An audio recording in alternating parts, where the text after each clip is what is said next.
In the last video, we verified various test adapters that I made for testing this audio setup.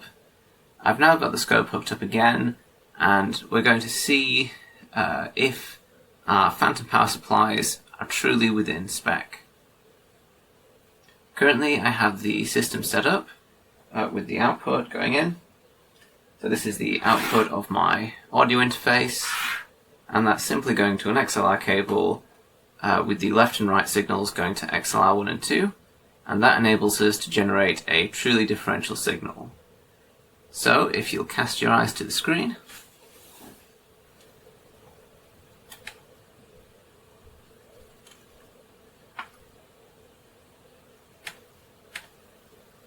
you can see we have a truly differential signal.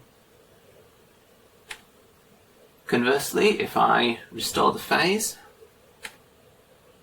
we can generate a supposedly in-phase signal, although clearly we have some issue there. But we can see that the DC level is 0. Now let's check the coupling. So channel 1 and channel 2 are both on DC coupling. Now let's try and introduce some phantom power to see if we can verify some things.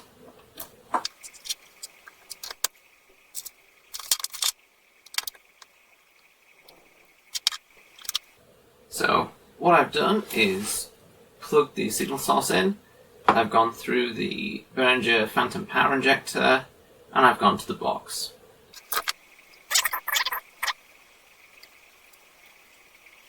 So I don't know how much you can read, but that is 29.7 and 29.6. Well, that is clearly crazy, so what's going on here? Let's unplug the signal source and see if it changes.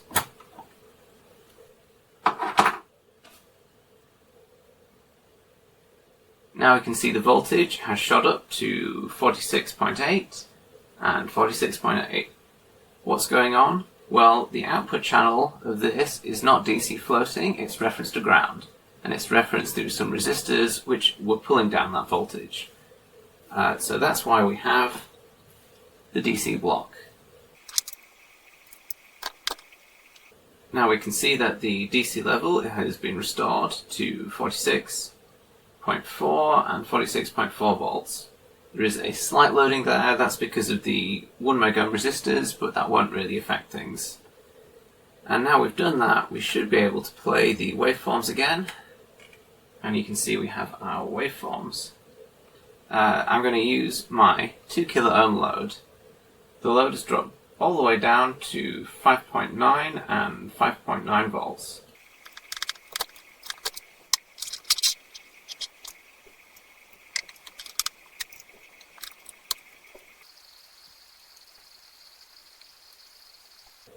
So I've reset the scope to 500 millivolts per division, and now we're using the Fourier interface internal supply, and we're at 45.7 and 45.7. I'm going to add the load.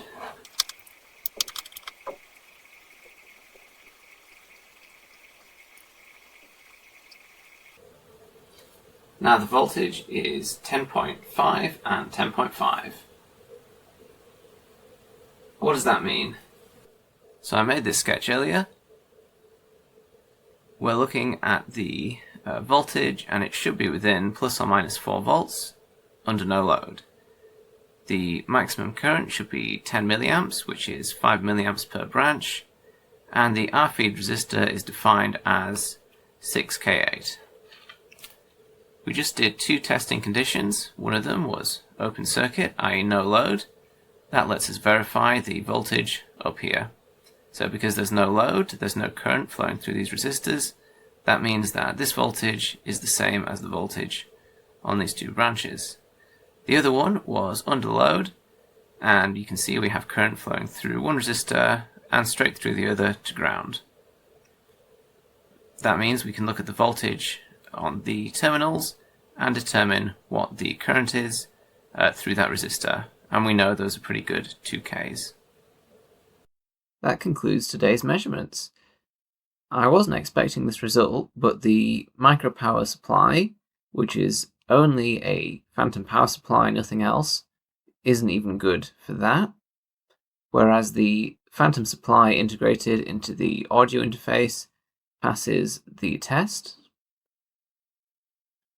This is a bit of a problem because in my current system I can't use the integrated supply. I have to use this external one.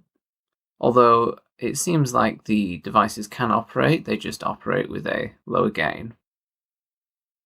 Additionally, we can subtract the voltages in both conditions to find the voltage dropped across the feed resistor, at which point we can use Ohm's law and the current we found to determine the resistance. And it seems like the micro power supply is bizarrely high at 13.7, whereas the Behringer is just slightly low at 6.7. Now, what does this really mean? Well, I suspect the micro power supply simply can't keep up, and it's the actual switching supply itself which is failing rather than the resistor being too high. I might have to do some hacking to make that more useful, or I might simply buy a supply which works. There will be more coming very shortly, but the video was getting a bit long, so I decided to split it up into multiple parts.